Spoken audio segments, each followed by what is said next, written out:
신약성경 마가복음 12장 18절에서 27절까지 보겠습니다.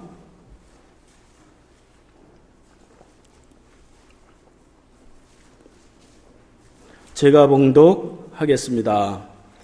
부활이 없다 하는 사두개인들이 예수께 와서 물어 이르되 선생님이여, 모세가 우리에게 써주기를 어떤 사람의 형이 자식이 없이 아내를 두고 죽으면 그 동생이 그 아내를 취하여 형을 위하여 상속자를 세울지니라 하였나이다.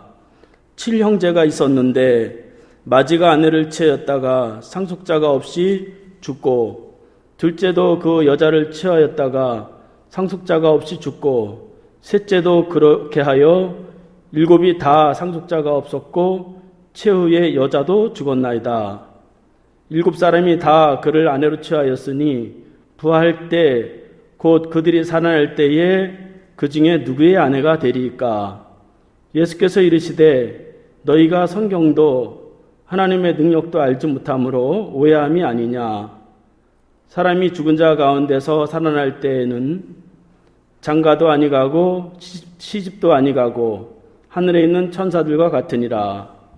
죽은 자가 살아난다는 것을 말할진대 너희가 모세 책 중 가시나무 떨기에 관한 글에 하나님께서 모세에게 이르시되 나는 아브라함의 하나님이요 이삭의 하나님이요 야곱의 하나님이로라 하신 말씀을 읽어보지 못하였느냐. 하나님은 죽은 자의 하나님이 아니요 산 자의 하나님이시라. 너희가 크게 오해하였도다 하시니라. 아멘. 오늘은 살아있는 사람의 부활이라는 제목을 가지고 하나님의 말씀을 듣겠습니다. 오늘은 부활절입니다.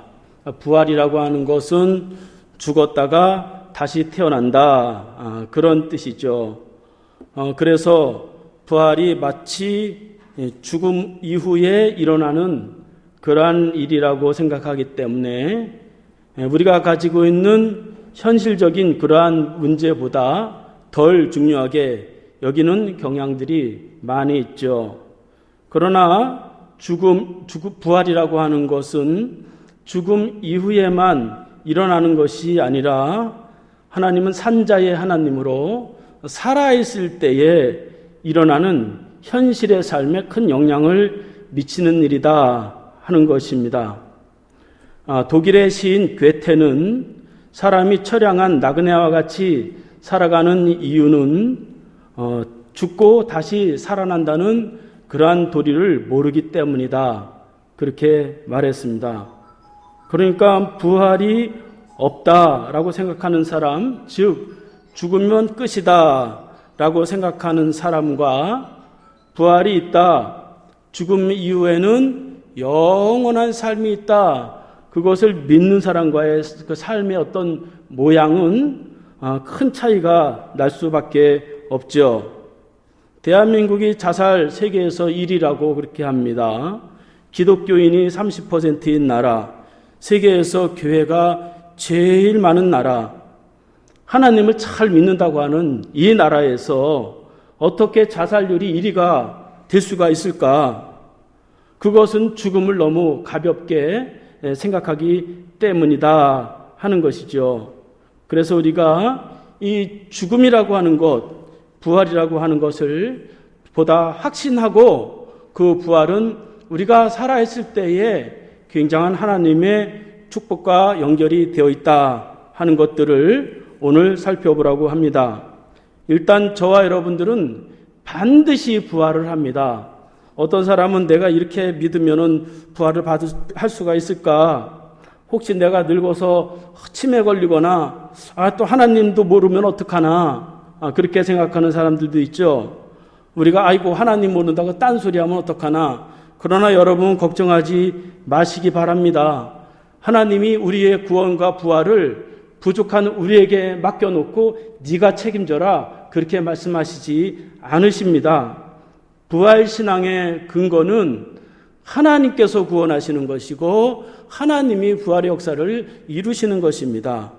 로마서 8장에 보면 사망이나 권세나 죽음도 하나님의 사랑에서 끊을 수 없다고 말씀하고 있어요. 그러니까 그 죽음, 우리가 기억이 안 나고 다 잃어버렸다 해도 하나님이 그때 대해서 혹시 치매가 걸려서 아무것도 생각이 안 난다 할지라도 하나님은 반드시 우리를 구원하시고 부활시키십니다. 그런 확신을 가지고 현실의 삶에서 살아가시기 바라겠습니다. 오늘 본문에 보면 하나님을 믿으면서도 부활이 없다고 그렇게 주장했던 사람들이 나오고 있습니다.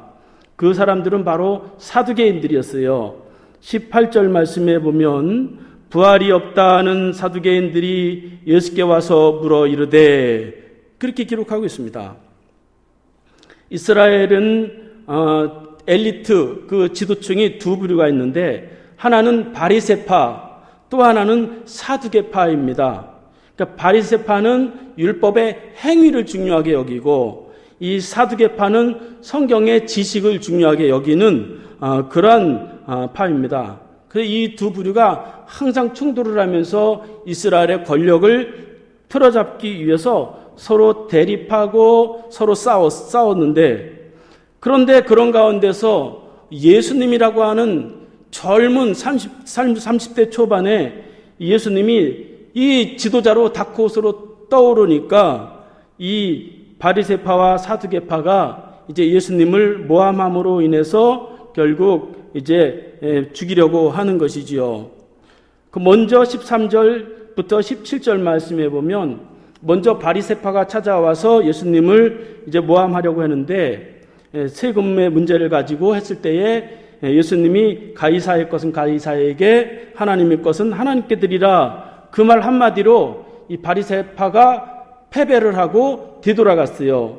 그 소식을 들은 사두개파는 잘됐다, 이제 저쪽 파가 저 젊은 사람한테 당했으니까 이제 우리가 저 사람을 몰아내면 우리가 잡을 수가 있겠다, 그러면서 백성들의 마음을 사기 위해서 예수님께 부활에 대한 그것을 모함하기 위해서 나온 것입니다. 이 사두개인들은 사무엘하 8장 17절에 나오는 다윗 시대의 예루살렘 성전 제사장이었던 사독을 따르던 그런 사람들에 의해서 시작된 그러한 종교 집단, 권력 집단들이었어요. 그런데 이들은 이제 자신들이 가진 이 종교 권력을 정치, 문화, 교육, 재판 모든 것을 다 장악하기에 이르렀어요. 오늘날 국회와 같은 이스라엘의 사내들인 공회 회원들을 자기들이 장악을 하고, 또 오늘날 종교 지도자와 같은 대제사장도 자기들이 장악을 하고, 오늘날 학자와 같은 서기관들도 대부분이 이 사두개파들이었습니다. 또 오늘날 교수님들과 같은 이제 가르치는 사람들을 이 랍비들도 대부분이 이 사두개파들이었어요. 그러니까 이 물과 권력은 이렇게 모아지면 타락하고 썩게 마련인데, 이제 이 권력이 분산이 되어야 되는데 이 사두개파가 모든 권력을 다 가지게 된 것입니다.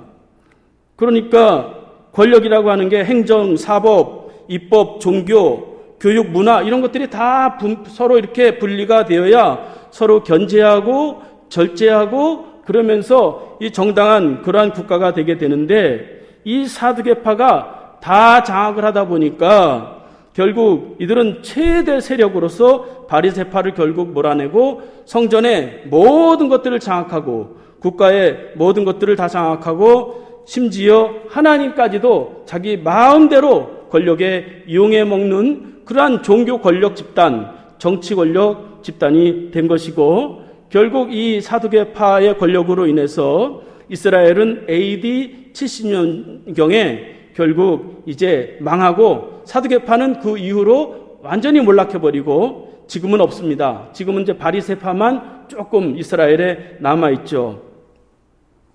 요한은 이 사두개인들을 향해서 이 독사의 자식들아 그렇게 외쳤고, 예수님도 마태복음 12장 34절 말씀에 보면 그들을 향해서 독사의 자식들이라고 그렇게 말하면서 그들은 심판의 대상이 될 것이라고 그렇게 외쳤습니다. 이들이 이렇게 예수님을 찾아온 그 이유 중에 가장 큰 것은 부활에 대해서 논하기 위해서였어요. 이들이 많은 잘못된 부분들이 있지만 예수님은 특별히 그들의 잘못된 부분들 중에서 어떤 것이 가장 큰 잘못된 것이냐, 그들이 부활이 없다고 하는 거, 이게 큰 문제였다 하는 것을 오늘 본문에 말씀하고 있습니다. 오늘날도 많은 기독교인들이 있고 많은 종교인들이 있습니다. 그 중에서 우리가 이 사두개인들과 같이 세상의 권력과 명예와 물질 이것만 추구한다면, 부활이 없다고 한다면 그것은 우리의 삶이 하나님 앞에 큰 심판의 대상이 될 수밖에 없기 때문에 우리가 이 땅에서 이 부활의 역사를 참여하기 위해서 이제 오늘 말씀을 통해서 다시 한번 정확하게 알고 살펴봐야 되겠다 하는 것입니다. 사두개인들이 부활을 믿지 못하겠다고 하는 그 이유는 하나님의 법에 틀리다는 것이었어요. 19절 말씀에 보면 선생님이여 모세가 우리에게 써주기를 어떤 사람의 형이 자식이 없이 아내를 두고 죽으면 그 동생이 그 아내를 취하여 형을 위하여 상속자를 세울지니라 하였나이다. 7형제가 있는데 마지가 아내를 취하였다가 상속자가 없이 죽고 둘째도 그 여자를 취하였다가 상속자가 없이 죽고 셋째도 그렇게 하여 7이 다 상속자가 없고 최후의 여자도 죽었나이다. 7사람이 다 그를 아내로 취하였으니 부활의 때에 그들이 살아날 때 그 중에 누구의 아내가 되리까? 그렇게 말하는 거죠. 예수님이 부활을 말하니까 하나님의 법, 모세의 법을 가지고 이렇게 따지는 것입니다. 이것은 신명기 25장 5절 말씀에 모세가 한 말대로 아들이 없으면 맏아들이 죽으면 둘째 아들이 죽으면 셋째 아들이, 그렇게 해서 결국 이제 그 대를 이으라고 하는 그런 말씀입니다. 그런데 이 법을 세운 이유가 있습니다. 이 법을 세운 이유는 가나안 땅에 들어가서 땅을 각 지파대로 분배할 때에 장자가 없이 다 죽어버리면 땅을 분배할 수가 없기 때문에 가나안 땅에 들어가서 땅을 분배하기 위한 한시적인 그러한 법이었습니다. 그런데 이런 현실적인 이러한 법을 가지고 부활의 논리에 가서 이제 들여대는 것이지요. 그래서 이들이 주장하는 것을 보면 어떻게 보면 논리가 맞는 것 같으면서도 틀린 것입니다. 그래서 부활의 교리가 옳지 못하다는 것을 말하기 위해서 7 형제가 있는데 7 형제가 다 죽었다. 이렇게 또 이제 만약에 그렇게 이유를 대고 있죠. 그러나 여러분, 이 논리라고 하는 것은 과도한 논리죠. 형제 7이 다 죽었으니까 누구 아내가 되겠느냐? 이런 거는 너무 과도한 논리라고 볼 수가 있고, 특별히 이들이 부활을 논할 때에 현실의 법을 가지고 부활의 법을 논했다 하는 것입니다. 이 모세의 법이라고 하는 것은 현실적인 그러한 법이죠. 부활이라고 하는 건 죽음 이후에 나타나는 그러한 일인데 그것을 가지고, 현실을 가지고 아무리 따져도 답을 얻을 수가 없는 것이죠. 이처럼 말이죠. 부활이라고 하는 것은 죽어봐야 하는 것이죠. 사실 사람을 이해시킬 수가 있겠습니까? 사람이 죽었다가 다시 살아난다. 그것을 아무리 논리적으로 현행법을 가지고 또 아무런 지식을 가지고 그것을 설명하고 이해시킨다고 해도 그것은 이해시킬 수가 없는 것입니다. 그래서 예수님은 이들의 오류에 대해서 2가지를 지적하는 것을 볼 수가 있어요. 첫째는 성경을 바르게 알지 못했다. 둘째는 하나님의 능력을 오해했다. 그렇게 말씀하고 있습니다. 24절 말씀에 보면 예수께서 이르시되 너희가 성경도 하나님의 능력도 알지 못함으로 오해함이 아니냐. 그렇게 말씀하고 있습니다. 그러니까 이들은 성경을 바르게 알지 못했단 말이죠. 이들은 성경을 안다는 것이 지식적으로는 알고 있었으나 그들은 진짜 알미 무엇인지 몰랐어요. 히브리 원어에 보면 안다라고 하는 것은 야다인데 체험적으로 안다, 그런 의미를 가지고 있습니다. 그러니까 이들은 성경을 줄줄줄줄 외우고 다른 사람에게 성경을 가르치고 종교 지도자의 역할을 하면서도 자기는 체험을 하지 않고 그런 자기가 가르치는 사람들에게 그렇게 계속해서 가르치는 것입니다. 인격이 훌륭한 니고데모와 같은 사람도 그렇게 했다는 것이죠. 둘째, 사두개인들의 문제는 하나님의 능력을 알지 못했다는 것입니다. 하나님을 믿는다고 하면서도 하나님의 능력을 알지를 못했어요. 하나님 자체가 초월적인 분이시고 이 성경 창세기 1장 1절부터가 하나님이 천지를 창조하시니라, 그 자체가 이미 이건 논리적으로 설명을 할 수가 없는 것이죠. 그러니까 이들은 이렇게 아는 것으로만 이렇게 부활을 이렇게 이해하려고 했기 때문에 결국 부활이 없다고 하면서 부활을 믿는 자를 아주 천박하게 그렇게 여기게 된 것입니다. 그러니까 안다는 것이 말이죠.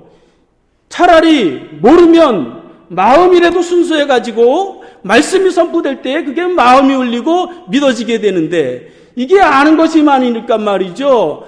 그 말씀이 많이 들려도 그거 다 아는 거다 이러고 그냥 지나가 버리는 게 바로 이 사두개인들의 이런 오류라고 할 수가 있습니다. 그래서 예수님은 이 부활에 대해서 어떻게 하면은 그러한 부활을 이렇게 알 수가 있느냐 하는 것에 대해서 현실을 넘어서야 된다 하는 것을 말씀하고 있는 것입니다. 우리가 물론 현실을 무시할 수는 없으나 신앙이라고 하는 것은 신비로운 부분도 있고 초월적인 부분도 있어요. 그러니까 믿음이라고 하는 것은 이렇게 다 이해가 되고 다 논리적으로 맞는 것은 아닌 것입니다. 그래서 우리의 신앙은 초월적인 내세의 신앙도 우리가 충실히 해야 되고, 보편적인 현재의 삶도 우리가 균형을 잘 맞출 때에 그것이 건전한 그러한 신앙이라고 볼 수가 있습니다. 그래서 예수님은 이들이 질문한 이 부부관계에 대해서 부활 이후의 삶은 장가도 가지 아니하고 시집도 가지 않는다, 이들과 전혀 새로운 세상법이 다가올 수 없는 그러한 논리를 이제 말씀하시는 것입니다. 그래서 25절 말씀에 보면 사람이 죽은 자 가운데서 다시 살아날 때에는 장가도 아니가고 시집도 아니가고 하늘에 있는 천사와 같으니라, 그렇게 말씀하고 있습니다. 사두개인들은 부활 이후에도 자신들이 그렇게 쭉 그러한 세계가 이어질 거라고 생각했어요. 왜냐하면 이들이 너무 많은 것을 가지고 있습니다. 종교 권력, 정치 권력, 모든 교육 이런 걸 다 가지고 있으니까 그렇게 유지되기를 원하겠죠. 그러나 죽음 이후의 부활의 세계는 그것이 다르다 하는 것입니다. 그래서 부부가 장가도 가지 않고 시집도 가지 않을 정도의 전혀 새로운 그러한 삶이다 하는 것이죠. 여러분, 이 땅에서 살아가면서 가장 행복한 일이 무엇이겠어요? 남녀가 사귀고 서로 결혼하는 거 아니겠어요? 근데 부활 이후 영원한 하나님의 나라는 그조차도 생각이 나지 않을 정도로, 누가 내 아내고 누가 내 남편인지 알지 못할 정도의, 기억이 나지 않을 정도의 영원한 행복이 있는 그런 곳이 바로 부활 이후에 우리가 들어가야 될 하나님의 나라라고 하는 것을 이제 말씀하고 있는 것입니다. 이 사두개인들은 이렇게 항상 세상의 것만 관심이 있고 세상의 권력에만 관심이 있었기 때문에 이것을 믿지 못한 것이죠. 그래서 예수님은 마지막으로 그들에게 말하는 것은 모세의 말을 오해했다는 것을 말씀하고 있어요. 26절 말씀에 보면 죽은 자가 살아난다는 것을 말할진대 너희가 모세의 책 중에 가시나무 떨기에 관한 글에서 하나님께서 모세에게 이르시되 나는 아브라함의 하나님이요 이삭의 하나님이요 야곱의 하나님이로라 하신 말씀을 읽어보지 못했느냐, 그렇게 말씀하고 있습니다. 사두개인들이 부활에 대해서 물어보는데 예수님은 모세의 책 중에 아브라함의 하나님, 이삭의 하나님, 야곱의 하나님이라고 하는 것을 너희가 왜 알지 못하느냐, 그렇게 말씀하고 있는 것입니다. 여러분, 이 모세 자체가 참으로 하나님의 은혜와 하나님의 역사로 이제 지도자가 된 것이죠. 출애굽기 3장 6절 말씀에 보면 하나님이 광야에서 불붙은 떨기나무 가운데 처음 부르실 때에 모세에게 하신 말씀이 나는 아브라함의 하나님이요 이삭의 하나님이요 야곱의 하나님이라 그렇게 말씀했어요. 그러니까 모세는 그 말씀을 듣고서 자기가 지도자가 됐단 말이죠. 하나님은 이 모세가 이 바로 왕궁에서 왕자로 있을 때 40대까지 이 잘 나가던 그 모세를 쓰지 않고 40년 동안 그 광야 생활을 방황하게 하고 85세가 다 돼서야 결국 하나님이 부르시고 그를 위대한 이제 민족을 구원하는 지도자로 삼는 것을 볼 수가 있어요. 그러니까 모세가 지도자가 된 것은 누가 한 것이에요? 하나님이 하시는 것이죠. 그 노인을 불러서 그 이스라엘을 구원하는 위대한 일들을 하는 것이죠. 또 아브라함의 하나님, 이삭의 하나님, 야곱의 하나님이라고 하는 것은 하나님이 예수님이 부활을 증명해야 되는데 왜 아브라함의 하나님, 이삭의 하나님, 야곱의 하나님을 말할까?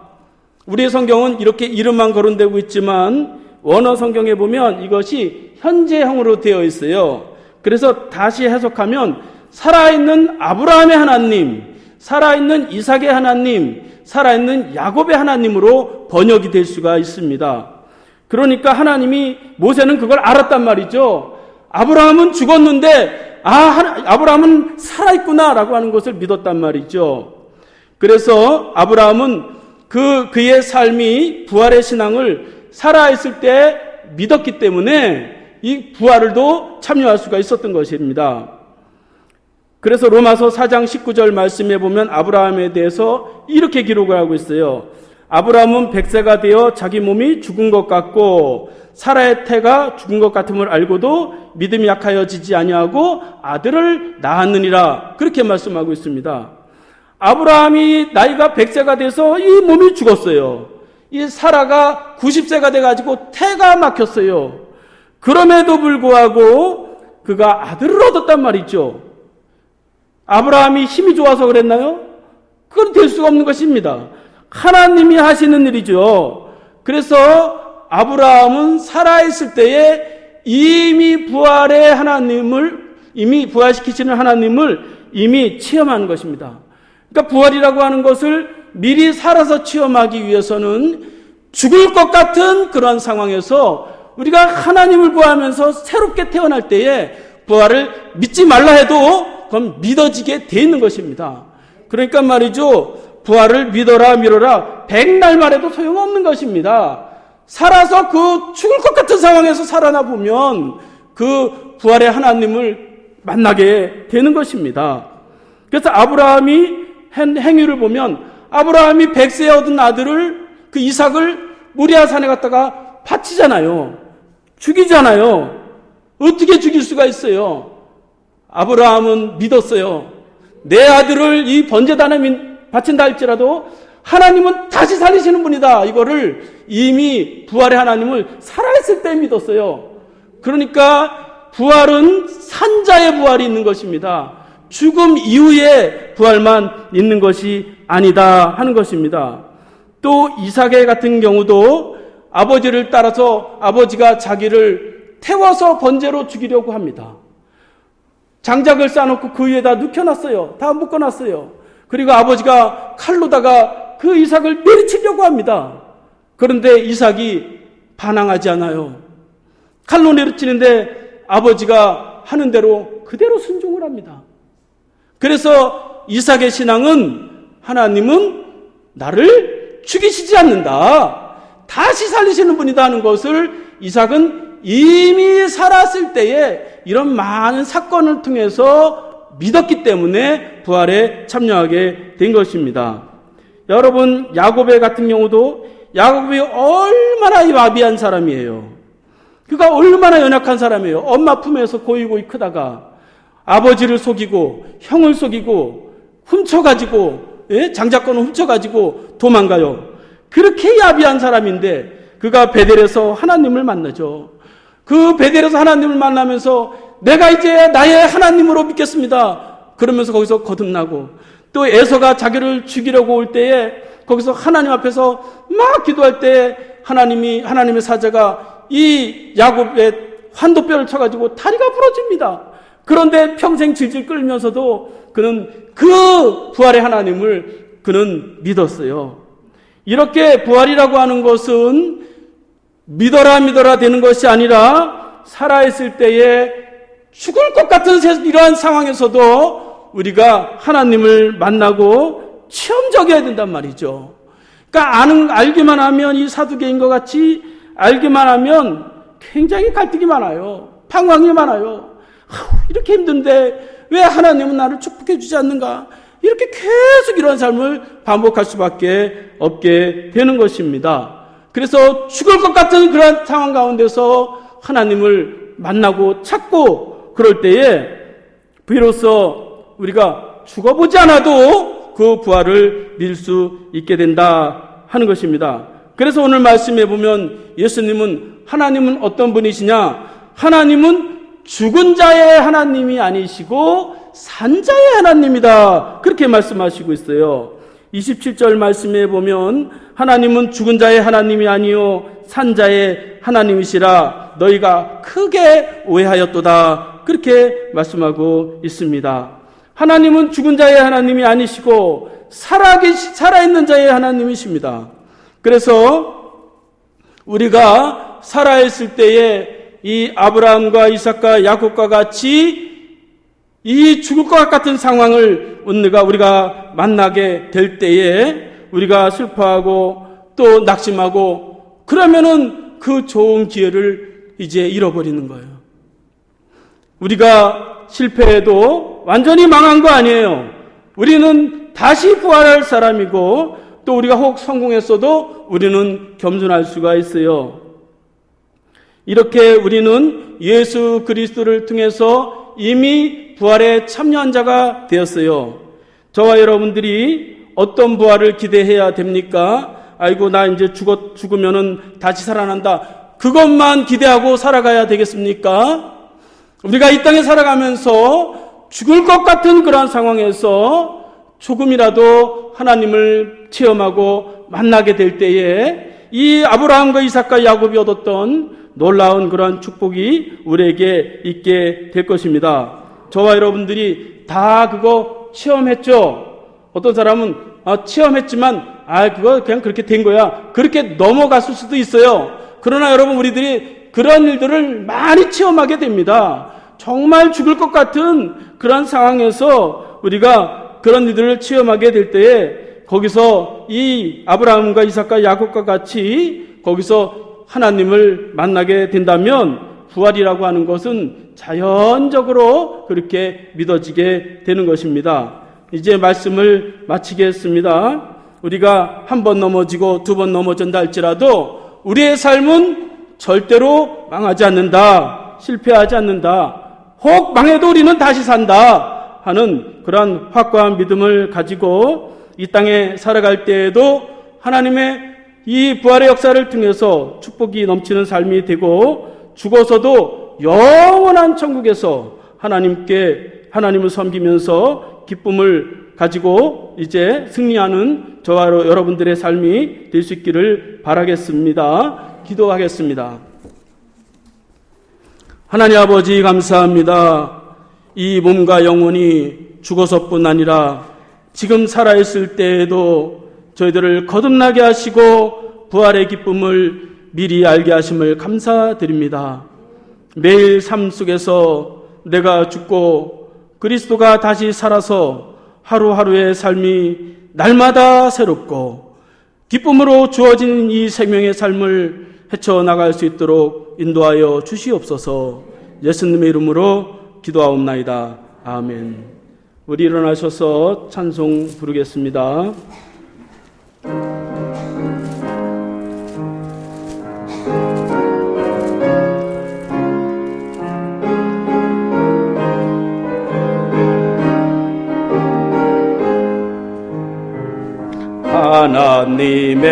하나님의 독생자 예수 날 위하여 오시었네. 내 모든 죄 사시려고 십자가 지셨으나 다시 사셨네. 살아계신 주 나의 참된 소망 두려움이 사라지네. 사랑의 주 내 갈 길 인도하니 내 모든 삶의 기쁨 늘 충만하